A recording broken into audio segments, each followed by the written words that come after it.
Vous savez que demain, c'est la fête de la Toussaint. Après-demain, nous commémorerons tous les fidèles défunts. Ceci nous amène à considérer ce que l'on appelle les fins dernières, ce pourquoi nous sommes faits, à savoir que nous sommes faits pour l'éternité. Nous sommes faits pour l'éternité, une éternité bienheureuse dans le ciel, une éternité malheureuse en enfer. Et puis il y a encore le purgatoire, et bien afin de nous purifier si nous ne sommes pas encore totalement saints pour entrer au ciel.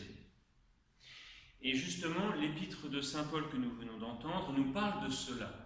Donc, vous voyez, on anticipe un tout petit peu ce que nous allons dire demain et après-demain.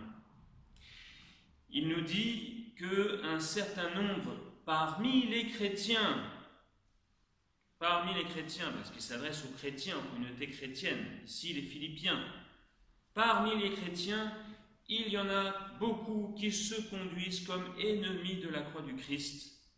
Leur but, c'est la perdition. Leur Dieu, c'est leur ventre. Leur but, c'est la perdition. Ici, saint Paul, évidemment, évoque bien sûr que le péché nous conduit. Si nous demeurons dans le péché grave, et que nous ne nous convertissons pas, eh bien oui, l'enfer existe. Voyez-vous, c'est ça qui est important, de bien noter que l'enfer, ce n'est pas seulement pour les païens, pour ceux qui sont loin de Dieu, loin de l'Église. Non, il dit parmi vous, parmi les chrétiens, eh bien il y en a qui se conduisent comme des ennemis de la croix du Christ. Parce qu'ils n'apprécient que les choses de la terre. Celui qui n'apprécie que les choses de la terre, eh bien, il restera en terre. Voyez-vous ? C'est celui qui appréciera les choses du ciel qui ira au ciel. C'est assez logique. Mais saint Paul continue, mais nous sommes citoyens des cieux. Je trouve cette expression tout à fait merveilleuse. Parce que nous appartenons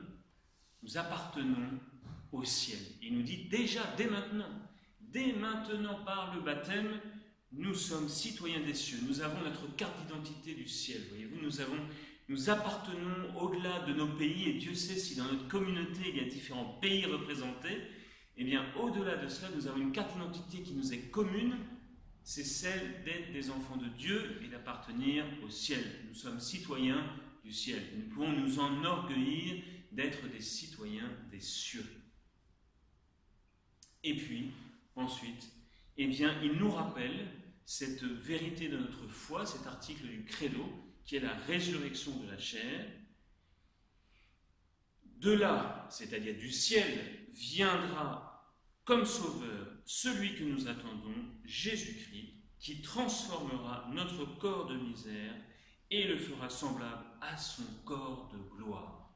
Voyez-vous, notre corps, qui est une misère, que voulez-vous, la seule grandeur du corps, je dirais, c'est qu'il est il est le réceptacle de notre âme, celui qui reçoit notre âme. Et en ce sens, notre corps est grand, et beau et important.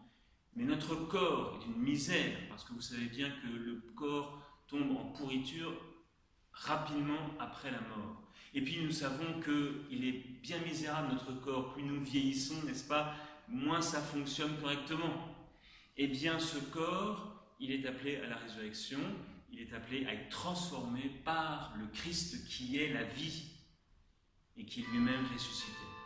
Alors nous poursuivrons cette méditation, nous poursuivrons cela demain, fête de la Toussaint, et après-demain avec la commémoration des fidèles défunts.